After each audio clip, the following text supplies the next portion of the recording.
back to talking about SML, and this time, this is more of a special video because this is a re-review of an SML video I did a year ago, but with a twist. It has been almost a year still I've talked about the supposed SML movie. This will be a more in-depth analysis of the movie, and my take as for why, for holding the honorary title of this specialty of a movie Logan supposedly wasted 7 years for the fans, followed by him teasing the movie, to forgetting the movie, to stop updating it and shoving it in the closet for 5 years, to now release it as a very condensed version and as a new title 5 years later. This movie had a giant history that newcomers would not know. But before we start, let me talk about this movie from two perspectives. A video that if no one who came into the fandom a few years back, honestly I could see them enjoy this movie as a seemingly action-packed movie. But for those like me who has stayed since the movie's announcement back in 2016, from being hyped up about it, to Logan promising to release it a few months later, to trolling the fan base with the release, to forgetting the movie, to falsely promising it will still come, and then leaving it alone altogether. This movie had a history to the older fans, and for some of us it's lackluster for the 6 years this movie was hyped up for, and for the ending product that we got. But let's go further and express why most of the things in this movie simply don't work as well as Logan probably intended it to. Before we get into movie discussion, previously to what I just said, so the people who are unaware of the history of the show, they might see this movie as an epic story without knowledge of the previous established lore and overarching narrative.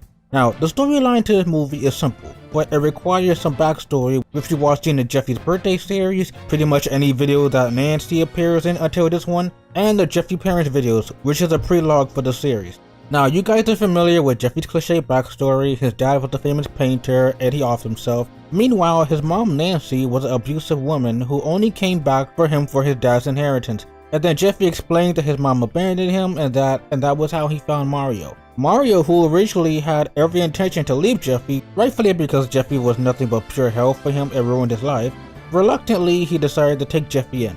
Then throughout the rest of the series for the last 5 years, and especially the birthday series, Mario, Brooklyn, and especially Nancy continuously brought up the fact that Jeffy is worth millions of dollars and he would definitely get the money. Your mommy's lottery ticket now, okay? See, your daddy was a famous painter, and he died, and he left you millions of dollars. So now, whenever you're 18, that money's gonna be mine, and you can live with whoever the hell you want. Well, yeah, he was a famous painter, and he killed himself and left all of his money, just millions of dollars, to his kid, which I guess would be Jeffy. He was worth millions of dollars. Yeah, definitely. And he left it all to Jeffy? Yeah, but see the thing is, it's in a trust, so he doesn't actually get the money till he turns 18. Well, since he's dead, what does that mean? He's just dead, I'll never see him again. Well, he was worth millions of dollars, right? Yeah. So don't you get that money now? Ooh. Cha-ching! I'm so happy to have both of my parents on my sweet 16. Yeah, our big old boy is 16 years old, and just 2 more years and we get that money. Mario! Well, today's Jeffy's 18th birthday, and I'm gonna inherit all his money. Well, actually, he's gonna inherit his father's money, and then I'm gonna take his money, but I'm still getting the money. This has been teased for 5 years straight. You'd think with such a giant moment being constantly beaten over the head with and teased for so many years, when Jeffy turned 18, Mario would be compensated? Especially if the show explicitly keeps reminding us of this moment. And if you know the plot twist of the father, you know what is to come. If you don't, keep watching. I'm gonna briefly talk about the writing style of the movie before getting into the plot holes and things that made no sense. But Logan's modern writing style has exactly no breathing room. Have you ever watched the modern videos and realized there's never ever really character moments in the show compared to back then where characters went through something? The show wasn't always meant to be laughed at. There were other emotions that the show can make me feel. It'll make me feel sad, make me feel emotional, maybe it'll make you cry rarely. When you watch modern SML now, the show is high energy. There's too much talking. There's never really a time where the characters don't talk and let things resonate with you for a second. Everything is just pure high energy. And in this movie, there's not a single scene of complete silence and taking in what happened outside of the very end when the van explodes. I think that is the only time in the movie where for 5 seconds no one said a word. But this rest of the movie is just high energy, a lot of screaming and talking. I think in a more serious story where Marvin is accidentally kidnapped, or if he was meant to be kidnapped on purpose, and I'll get to that in a second, the movie would be a lot more subdued to let everything sink in while the characters miss him, which was originally written down in the original version of the movie. But here's exactly what hurts the tone and emotional beats of the movie: the characters and the comedy. You cannot have the characters act the exact same usual selves and expect me to be immersed in Mario's situation. And if you don't believe me, let me get into this. Take the very instance Mario's kidnapped. The very instance Mario gets kidnapped, what do the characters do? Rosalina accused Mario of cheating. Jeffy says he doesn't care about Mario and he keeps making these annoying moaning sounds. Brooklyn guy interrupts everybody to moan about it's his birthday, and he even interrupts the movie to show Rosalina his car. And then he also slows down the pace of the movie. You see, when you have the characters act the exact same selves that tend to make them a bit unlikable or unfunny, it's kind of ruining the pace of the movie. It has no breathing room to let sink in what happened to Mario. You cannot have the characters act the exact same usual selves and expect me to be immersed in Mario's situation at the same time. But now, let's talk about the plot holes and story mistakes. When you really begin to sit down and break down exactly what happens in a movie and count the small moments that make the movie make less sense, the movie really gets more and more dumber the more you watch it. So I'm going to start off by pointing out the plot holes that hurt the movie, things that existed only to make the plot forward, and especially comparing the older version of the movie to the new one. Firstly, in the beginning of the movie, why did Junior, Joseph, and Cody need to be here? The fact they only appeared for 2 minutes in the beginning and then they were instantly disappeared the second Marvin is kidnapped, it really shows to me Logan only wrote them in for the worst plot convenience. Logan only wrote them in for the scene where Jeffy wants everybody to wear blue helmets and a Jeffy shirt for the convenience that Nancy and Screwball are trying to kidnap a kid with a blue helmet and Jeffy shirt. Gee, I wonder what's going to happen. And what makes the moment extra predictable is that for the older fans who know exactly what happens to Mario, this moment isn't really a surprise. So with a predictable thing to happen to Mario, plus with this admittedly dumb plot contrivance, it makes things more stupider. Could Logan seriously not think of a better way for this dumb misunderstanding to happen? The next plot hole. Outside of Junior, Joseph, and Cody only existing for Screwball to pick the wrong person, the scene before this also bothers me. Cody is aware that the van is not an ice cream truck and he tells everybody this, but the second everybody dismisses him and goes to the back of the truck, Cody is also joining in and even he asks Screwball for ice cream? Why is Cody suddenly along with them when he was aware of this being a trap anyway? And next, how in the world did no one notice Marvin getting kidnapped? And why was the kidnap set up an accident? Because in the original version that Logan wanted to make, it was always Mario that they wanted to kidnap. In the original version, Nancy hired Screwball and the Lone Dolphin to kidnap Mario to get to Jeffy. And thinking about that now, the movie would have made sense if Nancy just kidnapped Mario and used him as the incentive for Jeffy's money. Seriously, it would have been much better than this wacky misunderstanding of Marvin mistaken for Jeffy. And to briefly mention, not one person seems overwhelmed or worried that Mario's kidnapped. I understand that Logan wrote this in a way that the kids are not aware, even Jeffy, that Mario's gone, but Cody said it was a kidnapping van, and the worst part is he tells nobody about this after Marvin is kidnapped. But in the original version, Jeffy, surprisingly out of everybody else, tells everybody right away that Marvin was kidnapped. I swear the mistakes get dumber and dumber. And now we're going to talk about the bigger things. You already know about the plot twist that completely ruined the movie. People might say this was clever, but I find it ruined so much of the lore that the dad was dead the entire time. In the movie, the dad faked his death, and I have to ask, why was he kept alive? Okay, I know it was to make Mario upset, but in universe, why did he need to be brought back alive?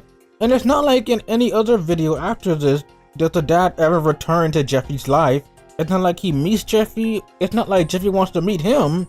And ignoring the fact that it's been established for 6 years that he was dead, but the show reminded us for all these years that he was dead, with videos after videos, and then Logan only wrote this part in just in universe to not let Mario get any of the money, for Mario to get roped into being kidnapped, and to keep Jeffy in the show.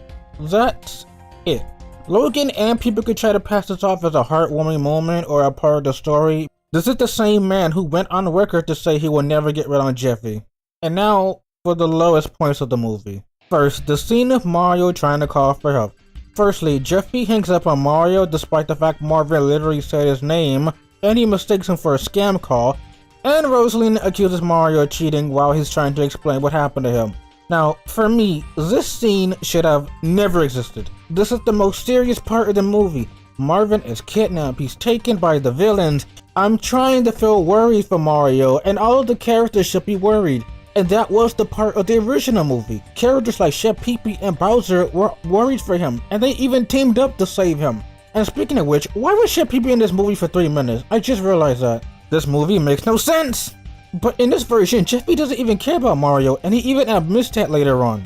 And Rose accuses him of cheating. At this point, I'm not immersed or interested in the story. I'm now frustrated that the characters are this stupid, and they show no concern over their father and husband being gone. And then the next scene kills me here especially. The car scene. It's not funny, it serves no purpose, it could have been cut out entirely. It's 2 to 3 minutes of Brooklyn guy interrupting Rosalina and talking about his fancy car and wanting Rosalina to drive it. As if the immersion wasn't already broken enough already with Jeffy and Rose being unlikable, this scene goes on and on. The phone scene and the car scene wasted 5 minutes of the movie. And lastly, I'm gonna end this section off by skipping ahead to the ending. Firstly, I hate the joke where the police didn't bring a gun, and then after Jeffy is kidnapped, then suddenly he remembers, oh yeah, I do have a weapon in the trunk, I just forgot about it. I know it's supposed to be for comedy purposes, but it's a slap in the face again in the serious moment of the story. Before this moment, we have the worst writing cliche in SML for me. Marvin having a change of heart and wanting to save Jeffy. And the reason why I say I do not like this part is because this makes the worst sense in the movie. Cause this moment here, it depends if you only seen the movie, if it's your first time, or if you're aware of the lore, if you've seen the history of Mario and Jeffy. And especially if you've seen the ending of Jeffy's parents before, which pulled off the exact same cliche.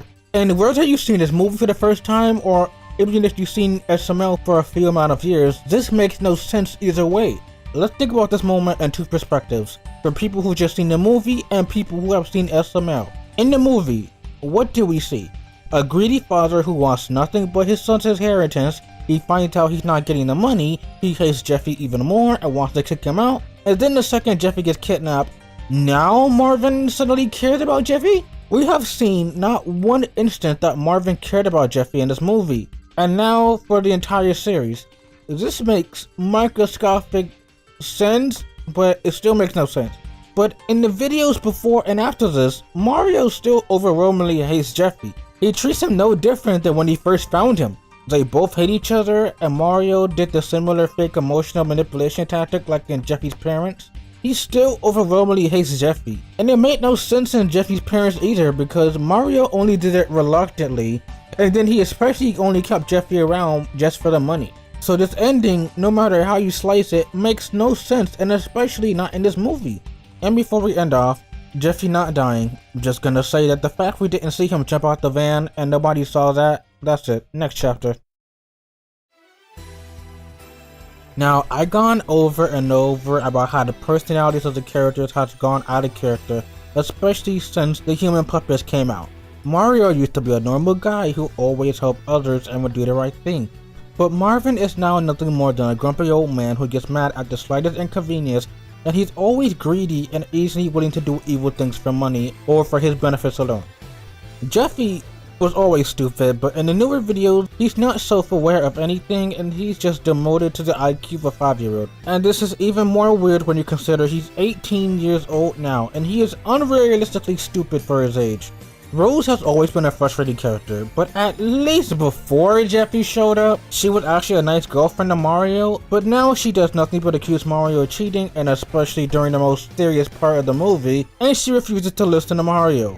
Brooklyn has been a serious character in his debut, but over the years, he too fell below stupidity and is now a comic relief character, and increasingly became more goofier than he has any right to be. Now, I think the only two characters that were pretty alright in this movie was Nancy and Screwball. Nancy's always been a good villain and an interesting villain with her serious role, while Screwball is just an idiot who's just along for the ride.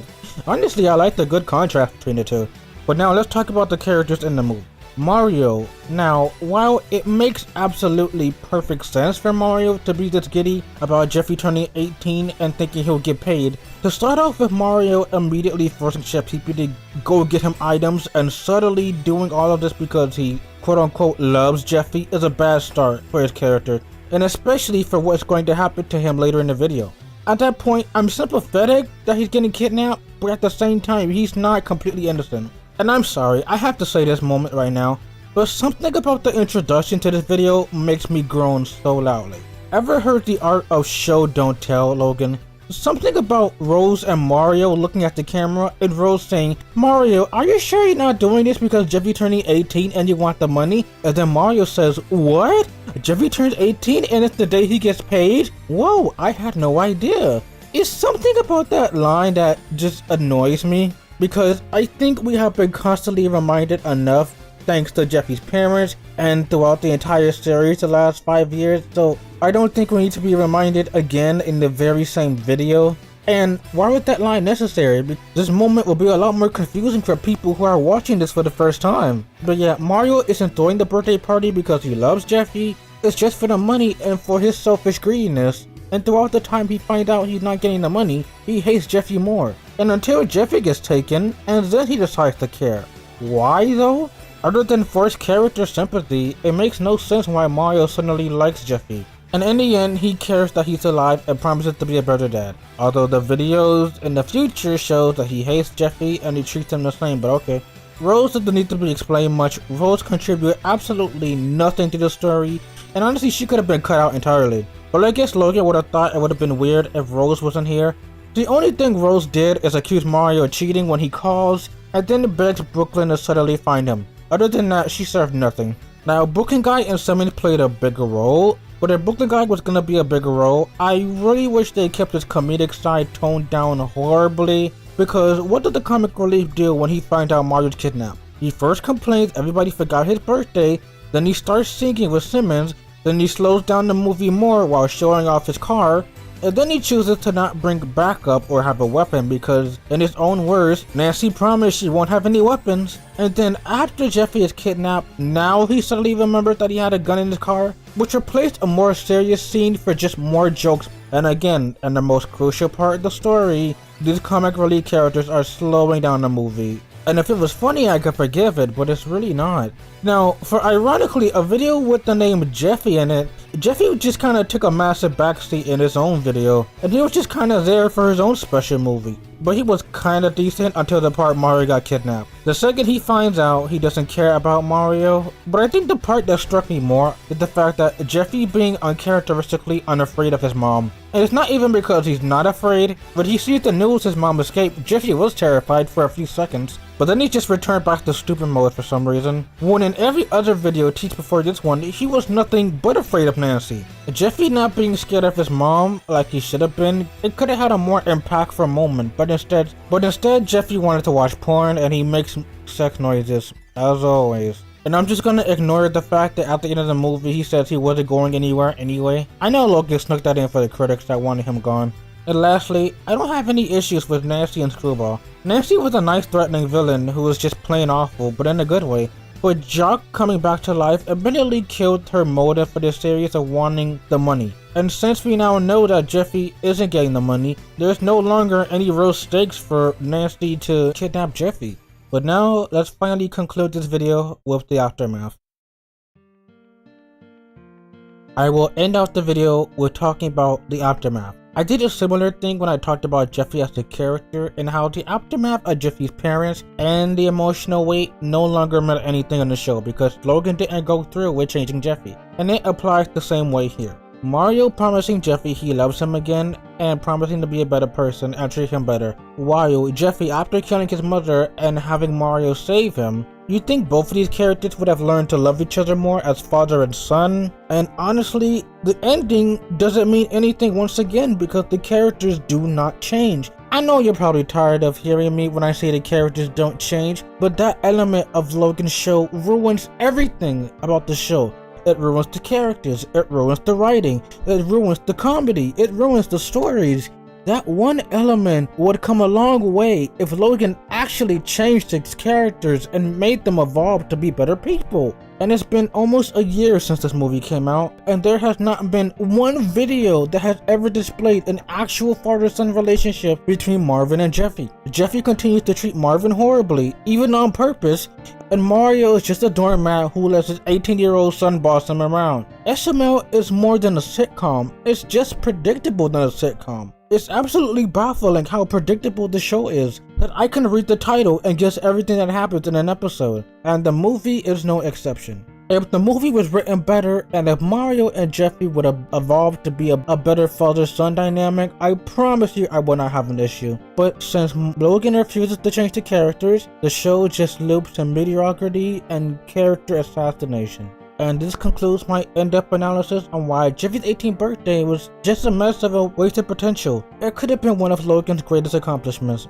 but instead it was horribly condensed, leaving out the serious parts of the original movie by replacing them with jokes and scenes that doesn't make sense, or scenes that killed moments more than they had any right to be, and finally scenes that killed character moments, and scenes that seriously slowed down the movie. And I really wish Logan really spent months and months making this video like the original video was made. If Logan would have wasted months and months making this movie, then honestly I could be a bit more forgiving if some things were changed, but unfortunately this was a rushed product with wasted potential. I do not see this as Logan's accomplishment.